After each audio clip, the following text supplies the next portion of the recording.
Union public service commission யூபிஎஸ்சியில் இருந்து இந்த border security force, central reserved police force, அதாவது மத்திய காவல்படை.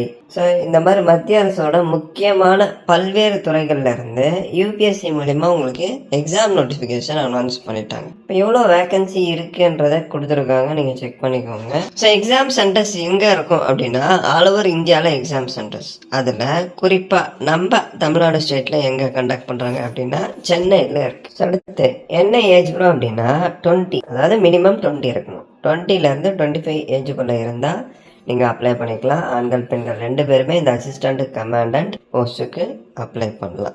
அதாவது இந்த பிஎஸ்எஃப், சிஆர்பிஎஃப், சிஐஎஸ்எஃப் இந்த மாதிரி முக்கியமான துறைகளில் அசிஸ்டன்ட் கமாண்டன்ட் பதவிக்கு யூபிஎஸ்சி மூலிமா எக்ஸாம் கண்டக்ட் பண்ணி வேகன்சியை வந்து ஃபில் பண்ணுறாங்க. ஓகேங்களா? ஸோ 20 to 25 ஏஜுக்குள்ளே இருந்து அப்ளை பண்ணலாம். எஸ்சிஎஸ்டியாக இருக்கீங்க அப்படின்னா 5 years ஏஜ் ரிலாக்ஸேஷன், ஓபிசியாக இருக்கீங்க அப்படின்னா 3 years ஏஜ் ரிலாக்ஸேஷன் கொடுத்துருக்காங்க. அதாவது இந்த 25க்கு மேலே ஏஜ் பார் ஆகிடுச்சு, எனக்கு ஏஜ் இல்லை அப்படின்னா உங்களுக்கு கொடுக்கப்பட்ட அந்த ரிலாக்ஸேஷனை யூஸ் பண்ணி நீங்கள் அப்ளை பண்ணலாம். சரி ப்ரோ, என்ன படிச்சிருக்கணும்? மினிமம் பேச்சுலர் டிகிரி, அதாவது குறைஞ்சது பேச்சுலர் டிகிரியாவது வந்து நீங்கள் கம்ப்ளீட் பண்ணியிருக்கணும். Candidate must hold a bachelor degree of university. ஏதாவது ஒரு டிசிப்ளினில் எனி டிகிரி படிச்சிருக்கீங்க அப்படின்னா அப்ளை பண்ணலாம். ஸோ உங்களுக்கு ரிட்டன் டெஸ்ட் இருக்கும், அதில் நீங்கள் குவாலிஃபை ஆகிட்டீங்க அப்படின்னா உங்களுக்கு ஃபிசிக்கல் ஸ்டாண்டர்டும் ஃபிசிக்கல் டெஃபிஷியன்சியும் வந்து கண்டக்ட் பண்ணுவாங்க. என்சிசி பி டைப் இல்லை சி டைப் சர்டிஃபிகேட் இருக்குது அப்படின்னா உங்களுக்கு வந்து பெனிஃபிட் தான். ஓகேங்களா? அது ஒரு அடிஷ்னல் குவாலிஃபிகேஷனாக வந்து கன்சிடர் பண்ணிப்பாங்க. இப்போ ஃபீ எவ்வளோ அப்படின்னா எஸ்சி எஸ்டி பெண்களாக இருக்கீங்க அப்படின்னா ஃபீஸ் இல்லைங்க, நீங்கள் ஃப்ரீயாகவே அப்ளை பண்ணிக்கலாம். அதர் கேட்டகிரியாக இருக்கீங்க அப்படின்னா 200 நீங்கள் ஆன்லைனில் ஃபீ வந்து பே பண்ணுற மாதிரி. இப்போ செலெக்ஷன் ப்ரொசீஜர் எப்படி செலக்ட் பண்ணுறாங்க? ரிட்டன் எக்ஸாமினேஷன் கண்டக்ட் பண்ணுறாங்க. அதில் பேப்பர் 1 பேப்பர் 2 இருக்கும். பேப்பர் 1 வந்து 10 மணிலேருந்து 12 மணி வரையும். ஓகேங்களா?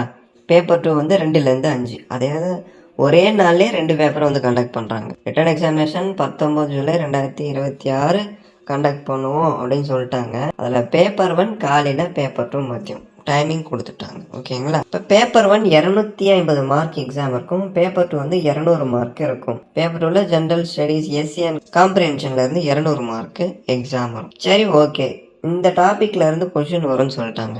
டீட்டெயில்டு சிலபஸ் எங்க அப்படின்னா கீழே கொடுத்துருக்காங்க, தொடர்ந்து பார்க்கலாம். இப்போ இந்த பேப்பர் 1 பேப்பர் 2 கிளியர் பண்ணிட்டீங்க அப்படின்னா ஃபிசிக்கல் எஃபிஷியன்சி பாருங்கள். 100 மீட்டர் ரன்னிங் இருக்கும், 800 மீட்டர் ரன்னிங்கு, லாங் ஜம்ப் இருக்கும். மென்னாக இருந்தால் என்ன எலிஜிபிலிட்டி, ஃபீமேலாக இருந்தால் என்ன எலிஜிபிலிட்டி, அந்த வித்தின் டைமிங்கில் நீங்கள் கம்ப்ளீட் பண்ணிடணும். மேல் அண்ட் ஃபீமேலுக்கு தனியாக கொடுத்துருக்காங்க. ஸோ செக் பண்ணிக்கோங்க.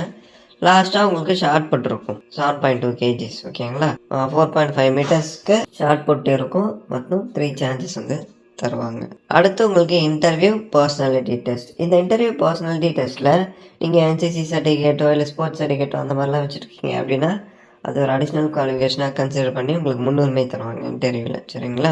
Interview personality test will carry 150 mark. ஃபைனலாக மெடிக்கல் இருக்கும். அடுத்து ஃபைனல் மெரிட் லிஸ்ட் இருக்கும். ஃபைனல் மெரிட் லிஸ்ட் எப்படி செலக்ட் பண்ணுறாங்க அப்படின்னா written examination, interview, personality test இதை பேஸ் பண்ணி ஃபைனல் மெரிட் லிஸ்ட் வந்து ரெடி பண்ணுறாங்க. ஸோ அடுத்து இதுதான் friends syllabus of written examination. Paper 1 general mental ability, general science, current events, Indian polity, economy, history of India, Indian and world geography. இந்த topic ரிலேட்டடாக நீங்கள் cover பண்ணி படித்தா போதுமானது தான். அதாவது குறிப்பிட்டு நம்ம ஸ்டடி புக்ஸை மட்டும், அதாவது நம்ம சமச்சீர் புக்கோ என்சிஆர்டி புக்ஸை படித்தா மட்டும் போதுமானதாக இருக்காது. அதை தாண்டி அடிஷ்னலாக வெளியில் நிறைய காம்படிஷன் புக் இருக்கு இல்லையா, நிறைய வாங்கி படிக்கணும்னு இல்லை.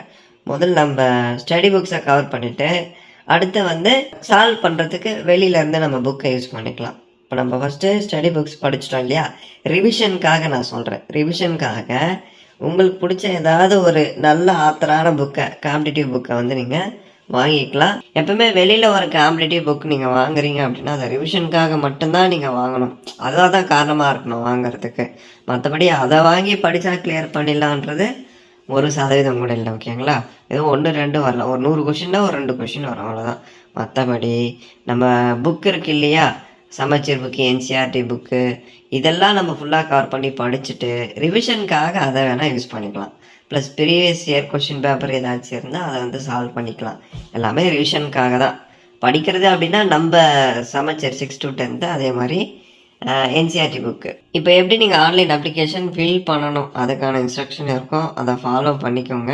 மேற்கொண்டு இதை தாண்டி உங்களுக்கு ஏதாச்சும் டவுட் இருக்குது, இது எப்படின்னா நீங்கள் இப்போ OMR ஷீட் தான் ஓகேங்களா. இப்போ டிஎன்பிஎஸ்சி எக்ஸாம் அட்டன் பண்ணியிருப்பீங்களா, சேம் அதே மாதிரி தான் 3 ஆப்ஷன் கொடுத்துருப்பாங்க. அந்த 3 ஆப்ஷனில் பிளாக் பால் பென்னை யூஸ் பண்ணி நீங்கள் ஷேட் பண்ணணும் கரெக்டான ஆன்சரை.